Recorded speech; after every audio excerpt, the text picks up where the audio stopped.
Hi, Hector. Welcome to Spainly Living. Hi, Michelle. How are you? I'm great, thanks. Do you want to start us off by introducing yourself, telling us a little bit about you, your background, and the kind of work that you do for international clients based here in Spain? Yes, of course.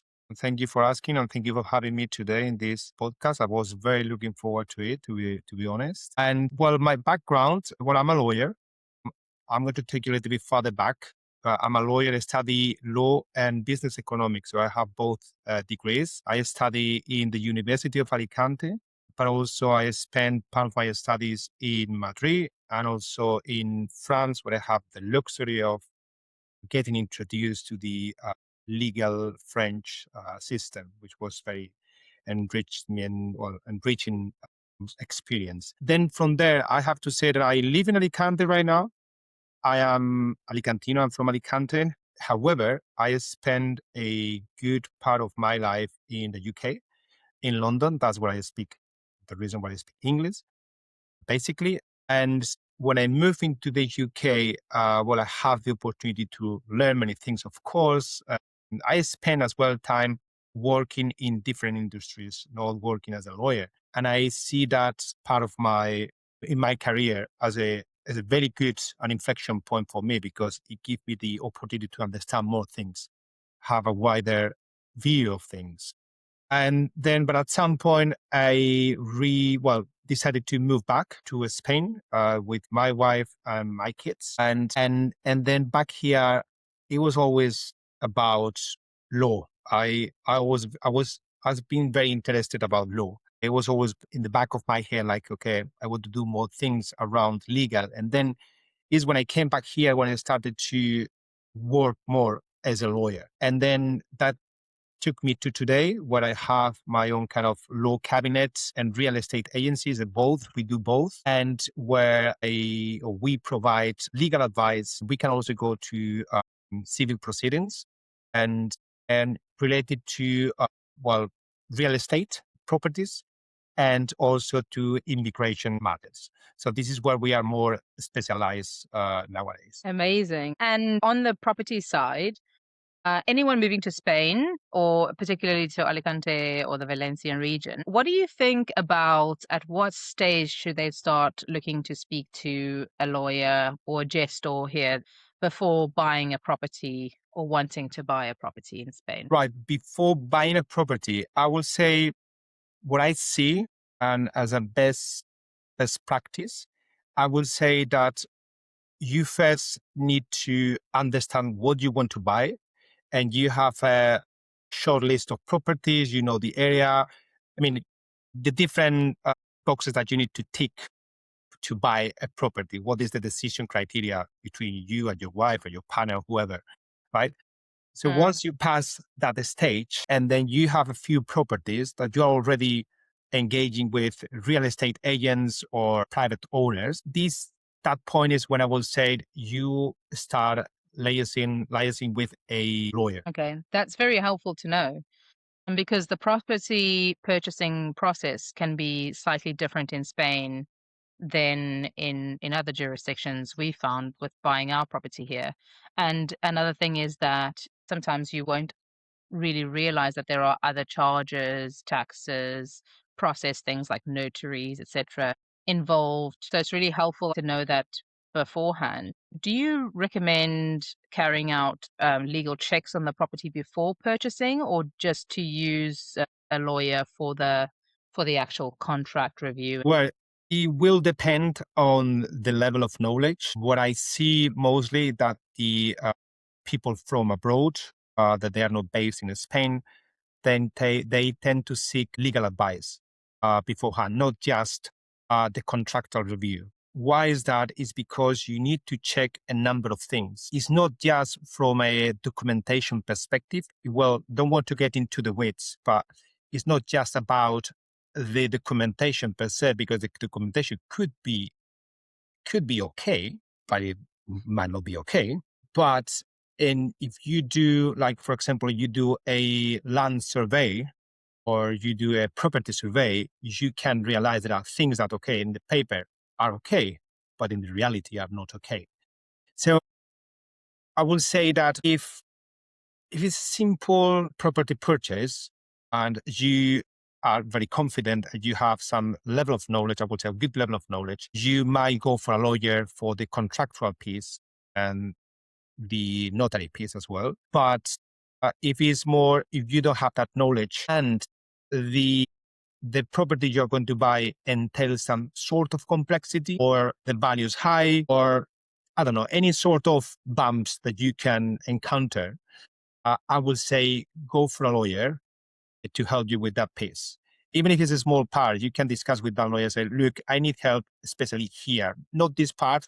We can, well, we can withdraw, we can eliminate this part, but this part especially. And then he will say, or she will say, yes, that's fine. Or she will say, okay, but make sure the other part you need to check as well. So that's my piece of advice when it comes to buy a property in Spain. Yeah, I absolutely agree because I think that the gestor has probably seen property sales way more than the person buying the property, and sometimes just having access to that knowledge can save you a lot of money in mistakes made. Are there legal checks that you suggest that people have to do before buying a property? And are you able to do those? I mean, legal checks, there are things that the regular citizen can do. What I will say that the lawyer is going to do more thoroughly those checks, and it can go farther beyond or beyond those checks. But yes, as a regular citizen, there are things that you can check when, for example, you are going to buy a house, then you say, okay, I need to get a nota simple. That is normally they will provide you with a nota simple. The real estate agent or the private owner, not a simple energetic efficiency certificate. Those are things that you will need to get from them anyway. You will need to get also a certificate that the community of owners, the owner itself, he doesn't have or she doesn't have any debts with the community of owners. So see, these are things that you can do by yourself. You can request and they will provide you with. And however, if you want to have more like a safeguard, you will request that more thorough checks done by a lawyer. Hmm. Yeah, that's very helpful. And I think the thing is, when you're buying a property in Spain and you are an expat, it's sometimes difficult to know exactly what you need to ask for. So, for example, we didn't know what a notice simple was. We didn't know that you have to apply for it. Can you walk people through what that is, and then asking for it? Do you just ask from your community? Yeah, well, a not a simple. So, well, let me take a step back. So everything not everything that happens, but the properties, they are registered somewhere. So everything that happens to a given property is registered somewhere. So everything is tracked. And that is called the registry. There are many land registries across of Spain. In Alicante, I think we have in total, can't remember exactly, but it would be more than 8 land registries. So when you want to know anything that happens or that can be notarized in a given property, you send a request that you can do digitally to the land registry, and they will give you a nota simple. Nota simple means simple note. So it doesn't give you all the information, but it gives you like more succinct and basic information about that property. But it's good enough. Now, why is helpful that nota simple? And there are a few things here. So when you want to know things about a property in Spain, there are different realities. One is the reality in the land registry. Then you have another reality, which is the catastro. So that's another reality. And then the third reality will be from a city council perspective.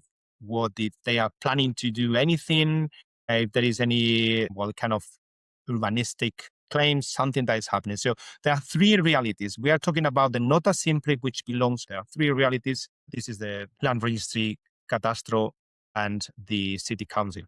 So when you request a nota simple, it gives you information from the land registry. Okay, so you have that piece of information. That's very important. What happens? Everything that has been notarized will be there. Now, it doesn't mean that there is a coordination between these two and these three. Sometimes there is not a coordination. So an ideal world will be that land registry and catastro, they are 100% aligned, but they are not. So this is just to say, okay, land registry will give you that piece of information. But if you don't do things, you don't request the land registry to be updated, it won't. Okay. And whilst the catastro can be updated, you don't have to do it. It can be updated, but there's no coordinated always. So again, just to keep it simple, Nota Simple will give you information about those changes, about the history, the life history of a given property, everything you requested to do, any legal act that you requested to be registered in the land registry. That's one thing. We discussed about the community of owners. So it depends. If it's a detached house, doesn't belong to a community of owners. But most of us, we live in a complex, in a building block, and in a building. And so you have a community of owners. And that communities of owners, they have rules, they have statutes, and then you have to pay. You have to pay for maintenance, for the community to work, for the building block to work. So when you're going to buy a house, you need to know what is the situation of that specific property within that community of owners, because it might be that the previous owner was not paying, and then you are going to inherit a massive debt. That could be, or you have problems with, I don't know, there has been other issues, or there is an upcoming. So, for example, they want to do some construction works which are mandatory, and the whole building, the community of owners, they have to pay, or they have agreed to pay. I don't know, let's say 10 grand. I don't know, I'm just giving you an example. 100 grand. That's a lot of money. And then you need to know that information, because you're going to buy a house. And if that is the case, then you have to pay later on. That's really helpful to know. Are you able to do those checks on behalf of your clients? So can you check those 3 registries or those 3 elements on behalf of your clients? Yeah, we're currently doing, we are working in parallel. I'm saying we, because for some specific property purchase, I always recommend to do it with an architect. It depends on the type, especially when it comes to rural land plots. I will say, let's do it with the architect I work with. But yes, and so what we do is an audit. It's a property purchase audit, which we will create 2 different reports, and we try to coordinate ourselves. One report will come as a lawyer, and one report will come from a competent architect as well. More focused, that one will be more focused on the urbanistic situation and the infrastructure, and how is the building and everything, if it's not going to fall apart, basically. And but also if it's going to meet the different requirements that the municipalities have. So yes, sorry, coming back to your question, and I would say yes, that's what we do on I would say regular basis. That's really helpful. Sometimes, especially if you don't speak the language very well, or you're not comfortable with the language, or you're not comfortable with the kind of local regulation or the local processes, it's really helpful to have such a comprehensive service that you can kind of trust a third party to make sure that it is in line with what your expectations are.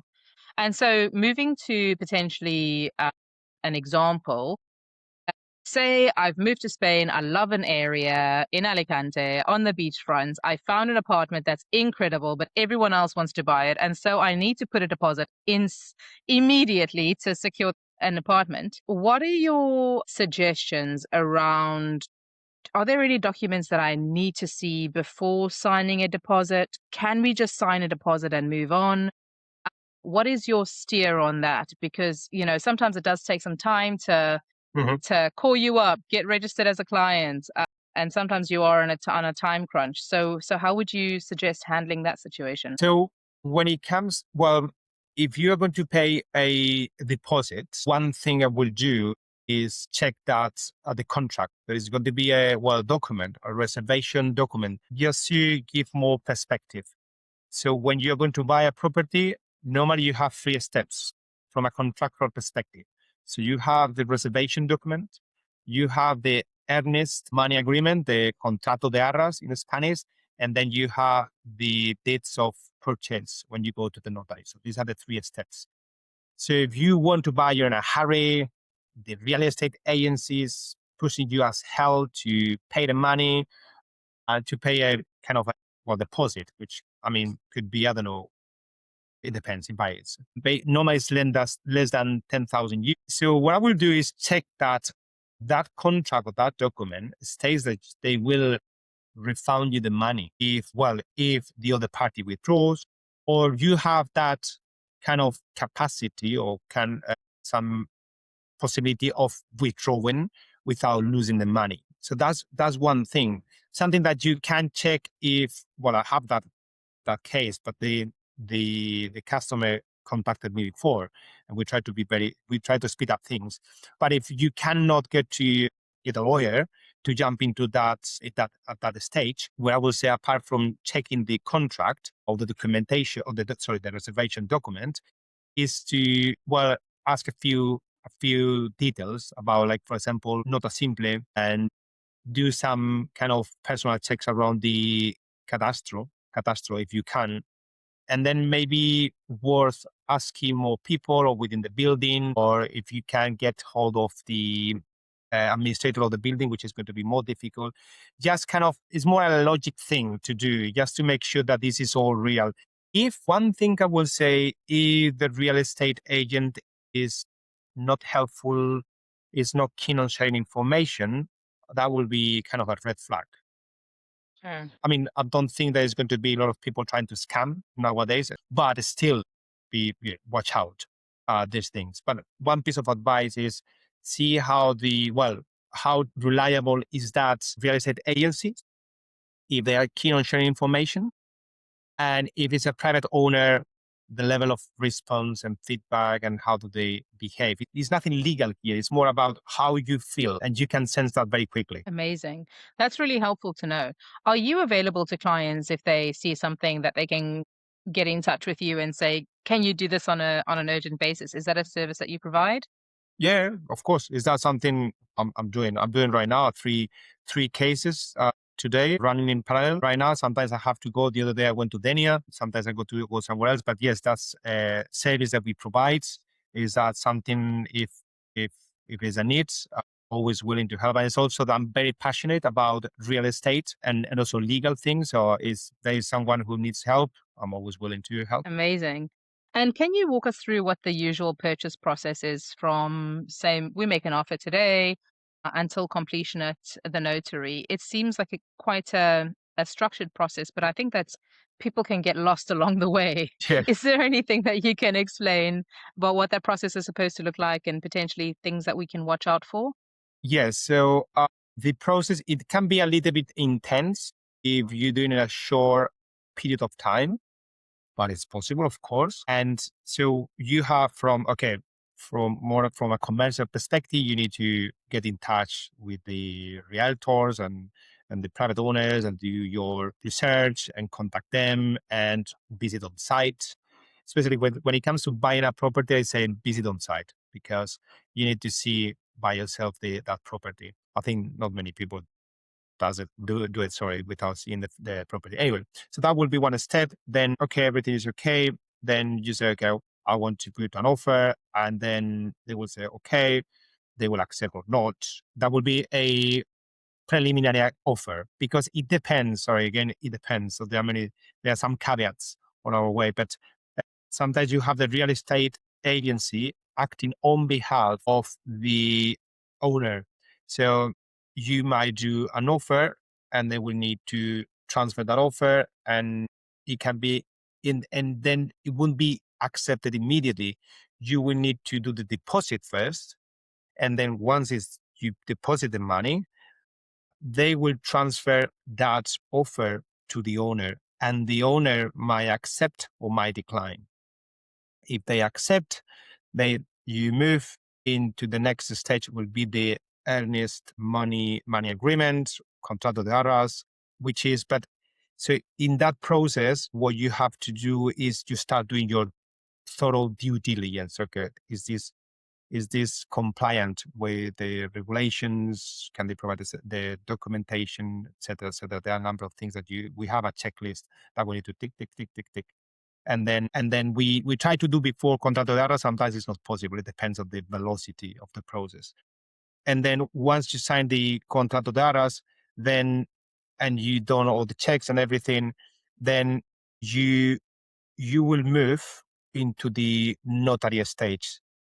In between that period, you still will be gathering documentation that you need to bring with you to the, well, not physically, digitally. You need to bring to the notary, so that those you will liaise with the notary, and before going there, so you need to kind of get all that information, all that documentation before going to the notary. They won't book the notary appointment if you don't have all the documentation beforehand. Now, which is good from, for example, in my case, or the lawyers that we have contacts already with the notaries. We have a network of notaries that we work with, and then we say, okay, we have this. Can you book an appointment? Yes, they can do it. If they don't know you, it's a little bit difficult, to be honest. It's a little bit off the record, but yeah, it's normally the process that they will request that documentation beforehand before they can book a slot with the notary. Now, one thing you need to bear in mind as well is within that process between contratos, even before the contratos, if you need the mortgage, if you need a mortgage, you need to do that in parallel during that process. You need to bring if you are from abroad, be careful. You need to bring the money here. You need to have a bank account in Spain. So, well, there are many things. But anyway, just to keep it simple, more straight to the point. So you have that a deposit reservation or earnest one agreement, contrato de arras, and then you go to the notary. Before going to the notary, you need to have all the documentation ready to go. One thing I will say is it's good to have a lawyer as well to review the contract, because normally there is a template, right? A standard template that tick all the boxes. However, you may want to have something included that contract, and then it's good if someone knows how to do it, if it's that correct, if it's abusive or not. If it's abusive, obviously the notary will say not. But it's good for someone can go the extra mile with you, not just to go through a standard contract. And then you will go to the notary, and the notary, there's always some hiccups of the notary, because there's always something at the end that, okay, we don't have this document, or it's not valid, or did you bring a copy of the bank transfer? Are you going to the bank transfer need to be immediately? If you're going to do a bank transfer, that will need to be immediately. Or if you're going to do a different type of transfer, you need to bring as well the copy of that. And so the notaries, they don't want to have delays when it comes to signing. They don't want to have any delays. So these are things that will happen at the notary. And then post the notary, okay, you sign, happy, they give you the keys. You arrange things in regards to taxes. The taxes, the EB and the rubbish collection tax, but also post the notary, you need to pay the property transfer tax. Okay, so you have a window period to do it. It's 30 days. It depends on the value of it's a percentage of the value of the property. There are more things, but I'm not going to explain everything. But so it's a percentage of value, but it depends on different factors. And then you have to take the deeds of the purchase to the registry. Okay, so you have to do the final inscription or registration. So it's officially that you are the legal owner. So that's the process. It's a long-winded answer, but that's kind of the process, the framework. It's so helpful to see it laid out, because I think the difference is, like, say, for example, in the UK, when you purchase a property, I think things are much more efficient in the way it's done. And I think there's a lot more that the agencies will do and that you can do yourself online in the UK. Whereas here, what I find is that things are quite convoluted in the way you need to do them. So, for example, even when buying with cash, so we were lucky enough to be able to buy our apartment with cash. And our assumption was that we pay you cash and we get the apartment. The weird thing is that what you were mentioning around trying to get an appointment with a notary and maybe having to go through the gestor or the lawyers just to be able to get that appointment is the same thing that we come up against in Spain generally. I think it might be just kind of the ways of working here, but it does seem to be that even basic things like opening a bank account or opening a cell phone contract, it's like you need to know somebody. You have to have the sense of deference or like respect for the person who's doing it for you, because you can't just walk into a bank and open a bank account. It's like you need to have an appointment with someone, know somebody, and also the language barrier becomes very difficult when you don't speak Spanish fluently to a degree where you're able to do maybe more complex things like buying a house or opening a bank account.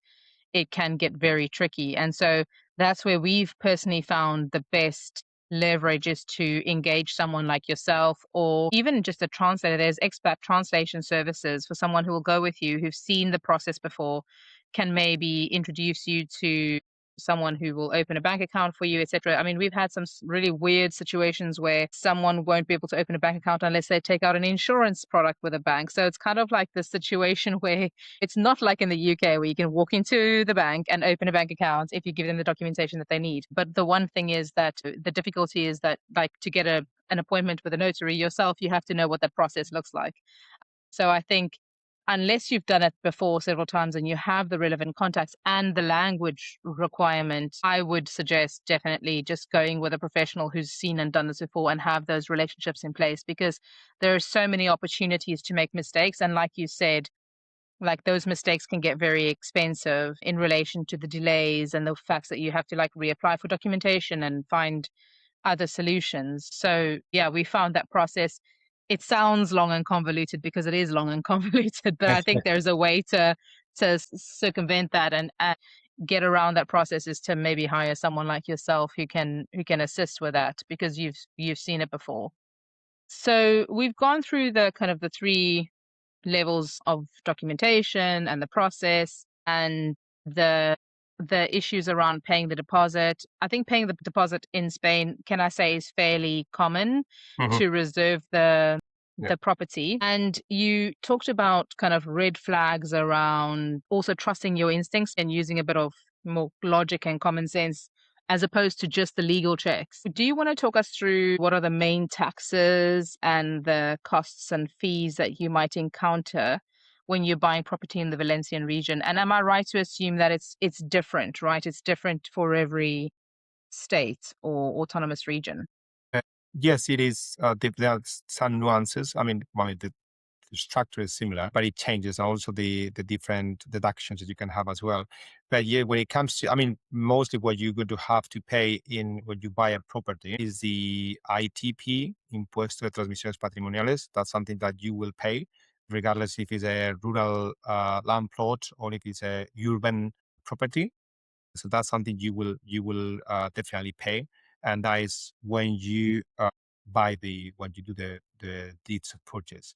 So that is a percentage of the value of the house or the value that is declared, or the value of the valuation. It depends. It depends if you get a mortgage. It depends on this. Well, there are different things. But anyway, to keep it short and simple, that will be the ITP. Normally, the way we do it is we have a gestor we work with on a regular basis with a collaborator, as a partner of the cabinet or the firm, and they will present on behalf of the client. So you need to fill a form that you need to submit to Conselleria in this case, and then you have to pay. And then they will confirm within 24 hours. And once you have that paper, then you can go to the registry. So that's one of the taxes.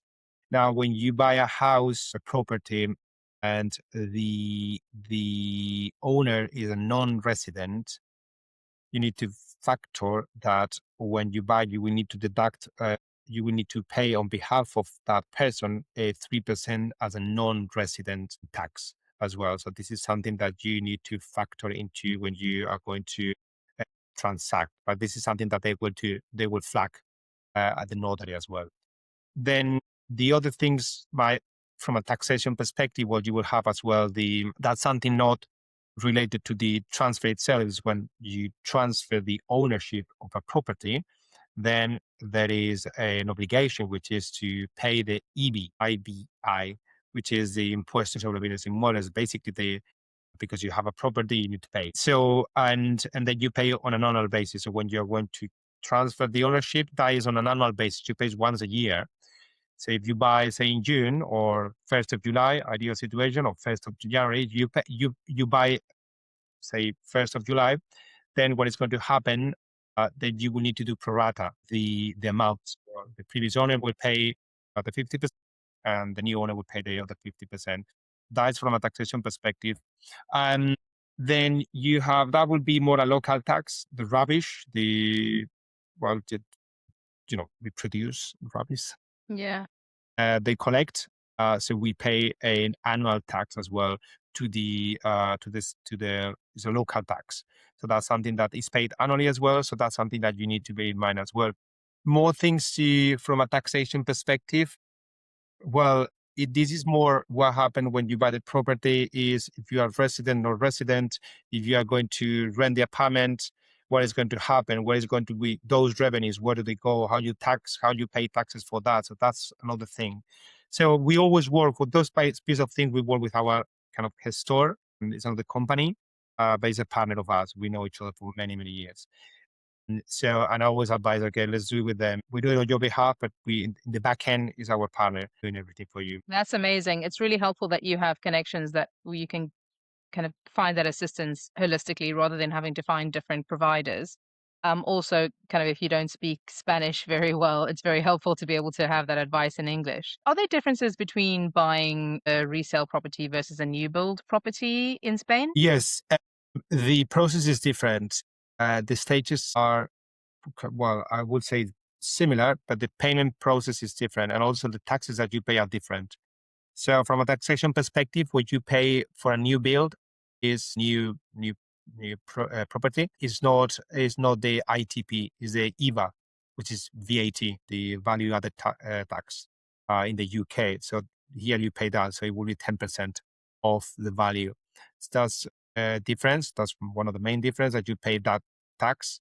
And for a existing or second-hand property, you will pay the ITP. Now the other thing is because you are buying something which is not yet built, you follow a payment process. So you have a reservation, and then afterwards you pay normally 10%.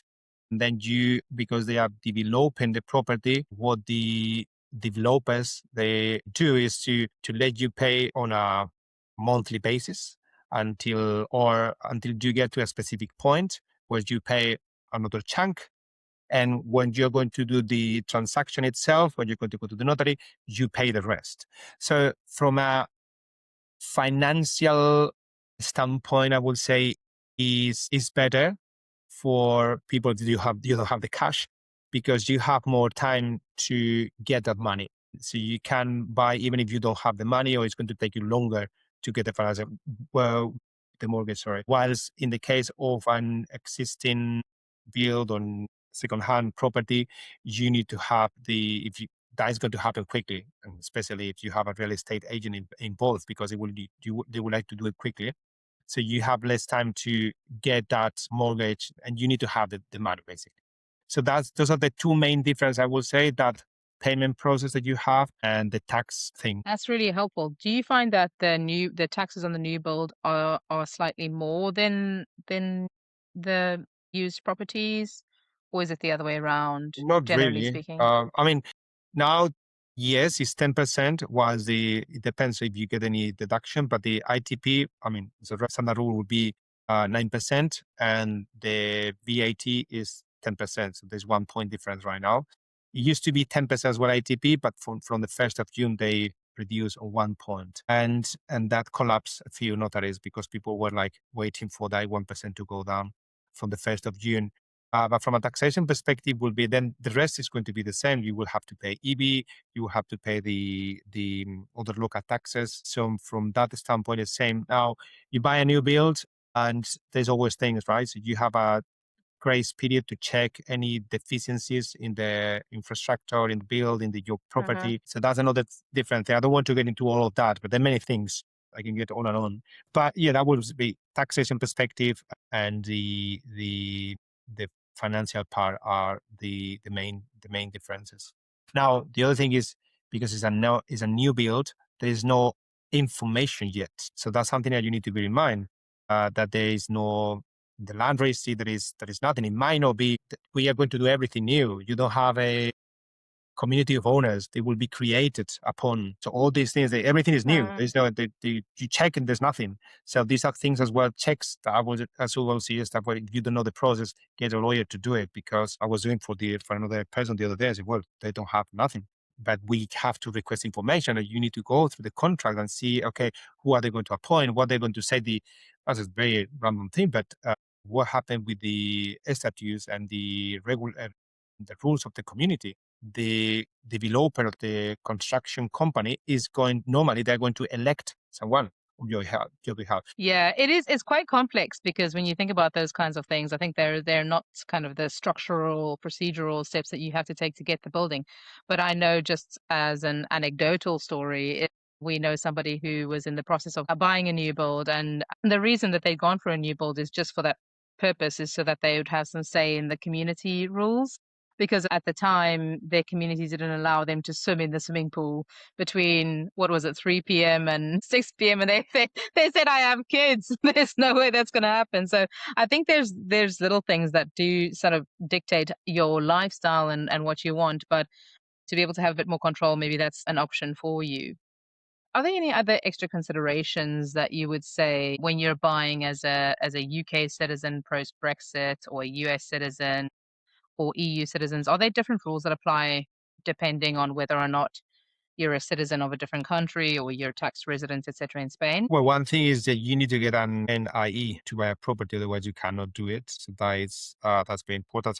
That's something we help with. Getting the NIE, you can do it abroad or you can do it when you're here. The other thing will be that you're going to buy as a non-resident. This is less legal, but if you need a mortgage, you want to get that mortgage from a Spanish bank, you need to have a bank account here, and then it's not going to be that.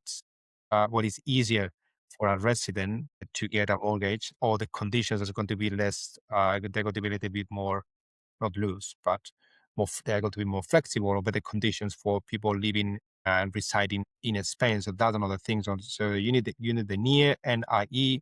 You need to understand that you are not resident.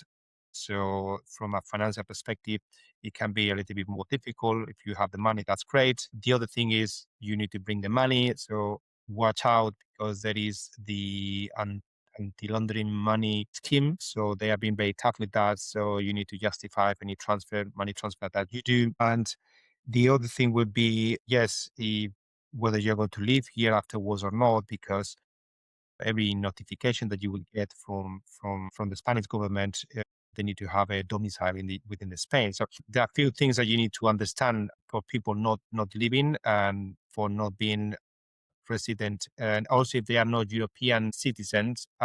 For European citizens, there are other rules as well. And yeah, so it's still going to be exactly the same for the non-EU or people which are not from the economic European Union, economic European space, or people from Switzerland. So you need to bear in mind those things as well when buying from abroad. But it's possible. Okay, I want to encourage people they can buy here. It's just there are a few caveats that you need to take into account, and you can overcome those objections or obstacles. That's really helpful to know.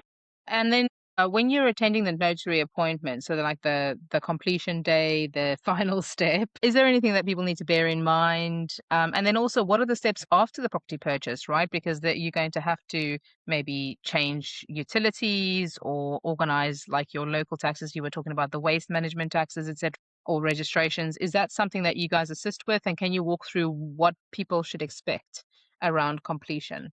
Yeah, I mean, that's something that you notify when you buy a property. You notify that there's going to be a change of the ownership.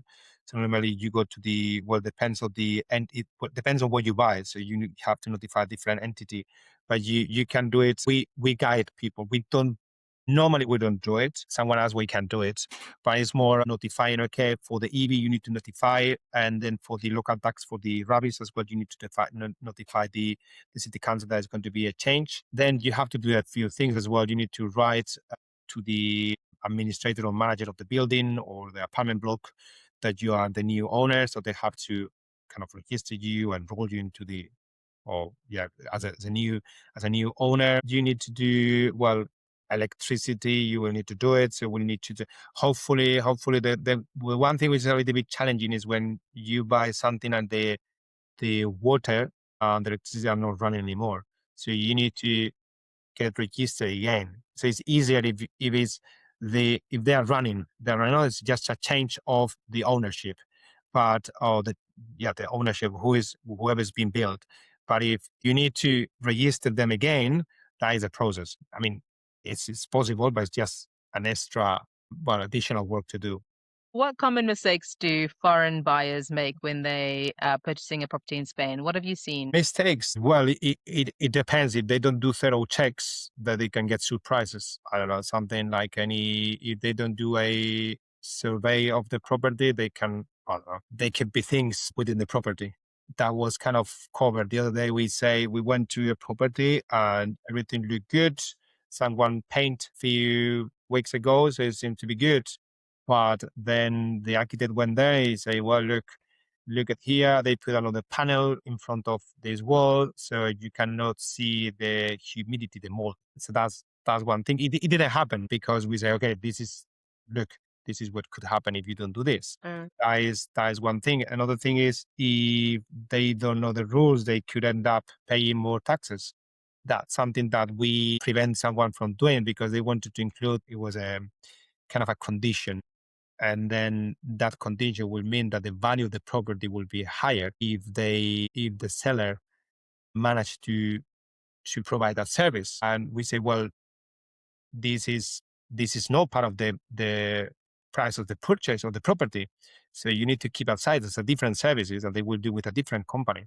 So these are things like, because if not, he will put that in the price and then the taxes you paid are higher. If you're doing it the other way around, if something happens and the service is not needed, you don't have to pay the service, you don't have to pay more taxes. So I mean, there are a number of things that the mistakes will happen. I mean, it can happen. As well, we are not perfect. Even sometimes we do everything we can, and I don't know, something could derail a little thing. But I'm just thinking more things that we did for other owners or for other buyers.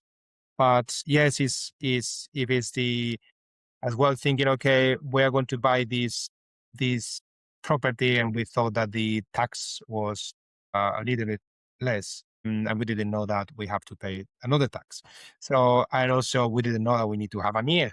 Uh, So these are common things that we see, not when Hmm. just before, like they were not considering that. That's very helpful to know. Hearing other stories, generally, it's helpful to understand to be able to sort of sidestep any issues on your property purchase. And so, for example, in the example you said where they built a false wall, if someone does go through, buys the property and discovers a problem later, what kind of options do they have? Is there a Spanish rule or regulation that allows them to find recourse? Yeah, it will depend on what you put in the contract, of course. If the contract frees the owner from those things, then there is not much. Well, it would be which you can still claim or you can still pursue that case, because I mean you can get into the legal thing and say, okay, the contract says this, but actually it's that. So, uh, but yes, there is a process you can. I mean,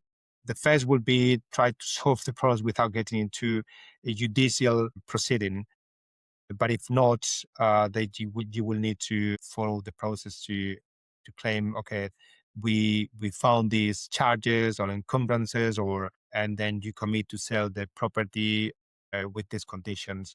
So you will need to go through a process or proceeding well to get the property in the right condition. That for that you will need a lawyer. That's really helpful. And do you assist with those kinds of disputes? So when things are at dispute stage, and then also if you do need to take it further to the Yeah. court, do you assist with those kinds of things? And do you help with rental as well as purchase, or just the one? So when it comes to proceedings, my main goal is always not to get to the court stage. Yeah.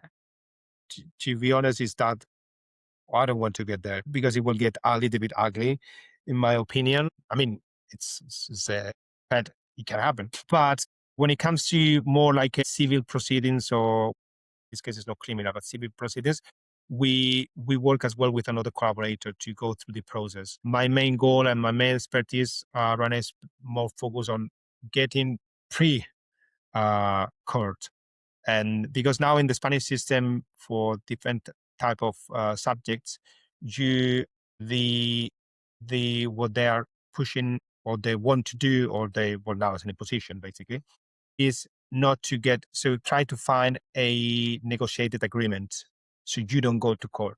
So this is where the step I try to get maximum.